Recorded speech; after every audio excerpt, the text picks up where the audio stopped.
When we think about the great psychologists, we usually picture theories, textbooks, historical facts. But today, we're doing something different. We're going to decode the life of Carl Jung not through a timeline, but through a single, powerful, and ancient symbol.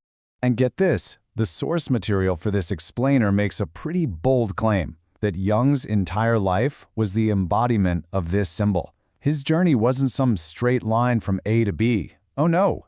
It was a constant, looping cycle of self-discovery, self-confrontation, and self-creation. So what exactly is the Ouroboros? Well, you've probably seen it.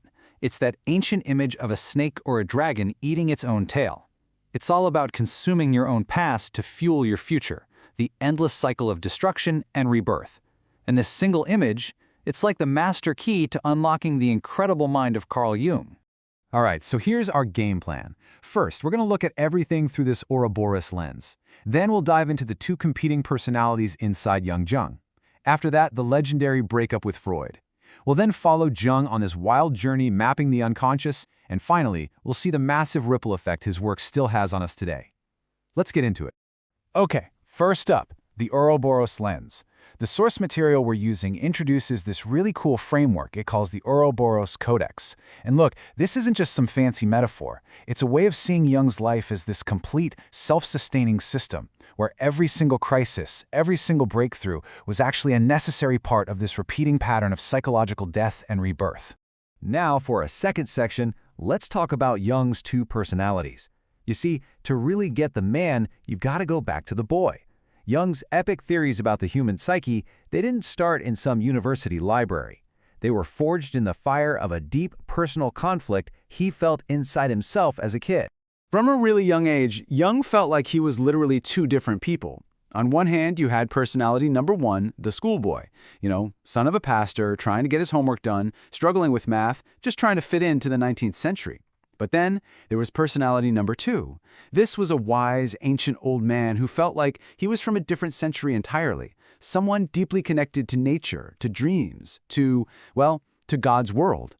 And this inner tug-of-war, it became the engine of his entire life's work. So how does a kid even deal with that? Well, this is where you start to see Jung's early genius. He actually carved this little wooden mannequin, hid it away in the attic, and would bring it tiny scrolls with messages written in a secret language he invented. Think about that. As a child, he was already creating these elaborate rituals to manage and make sense of his incredibly complex inner world. And that powerful inner dynamic, well, it was bound to spill over into his professional life. Which brings us to Section 3, the Freud breakup. This might just be the most famous intellectual falling out of the entire 20th century. So what was the big fight really about? It all boils down to this. For Freud, the unconscious was kind of like a dark basement where we shove all our personal baggage, mostly of the repressed sexual kind.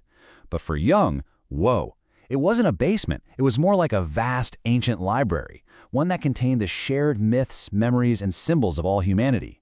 He called it the collective unconscious. And libido wasn't just sexual drive, it was the entire energy of life itself. Their relationship was like a supernova. It burned incredibly bright and then it just blew apart. In 1907, Jung was Freud's heir apparent, his chosen son. By 1913, it was a total rupture. But here's the key. This break wasn't a failure. Our source calls it creative friction. It was absolutely necessary. Jung had to, in a way, devour his own mentor to give birth to his own revolutionary ideas. Which leads us to Section 4. Mapping the unconscious. So after this massive split with Freud, Jung is basically cast out. He's professionally isolated. He's lost his mentor. His reputation is in tatters. So what does he do? He turns inward. He begins what he called a confrontation with the unconscious, a terrifying but unbelievably fruitful journey. And the logbook for this incredible journey was his masterpiece, the Red Book. For decades, he kept this thing secret. And you can see why. It's this huge, stunning manuscript filled with his dreams, visions, and frankly, some terrifying hallucinations that he documented as he dove headfirst into the abyss of his own mind. But here's the absolute genius of it. He wasn't just drowning in this mental chaos. He was developing a system to navigate it, what our source calls the cognitive spiral. First, he would face the vision head-on, no running. Then, he'd use a technique he developed called active imagination to actually talk to the figures that appeared. He'd then document everything in the Red Book, and finally, This is the crucial Ouroboros step. He would distill all that raw mystical experience into scientific theory. You can actually see this incredible process laid out right here. He starts with confrontation, just admitting the chaotic visions are real, then he personifies them, gives them a voice, he visualizes and stabilizes them through his art, like painting mandalas, and in the final phase, elaboration, he translates myth into science. He's literally consuming the chaos of his own soul and spinning it into the gold of psychological insight. That's the Ouroboros in action. So, this brings us to our final section, Jung's lasting ripple effect. We've seen this intensely personal, almost mad journey into the self. You might be wondering, okay, that's wild, but what does it have to do with me? Well, it turns out the ripples from Jung's dive into the unconscious have spread further than you could possibly imagine. Okay, just check this out. The central idea of Alcoholics Anonymous, that you need a spiritual experience to combat the spirit of alcohol, that came directly from a conversation with Jung.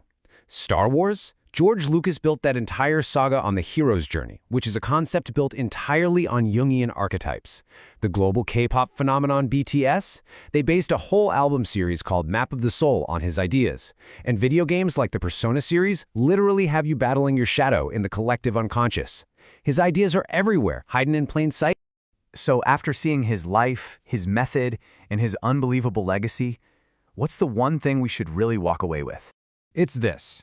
Jung's life is the ultimate proof that the human mind is an Ouroboros. It's a system that has to confront and consume its own darkness, its own chaos, in order to be reborn stronger, more creative, and more whole. His work doesn't just tell us not to fear the depths, it tells us that's where the real treasure is buried. He had this quote inscribed in Latin over the door of his home. "Called or not called, the God will be present." It's a powerful, maybe even chilling final thought. Those deep, unconscious forces, the archetypes, the gods within us, they're always there, shaping our lives, whether we choose to turn and look them in the eye or not.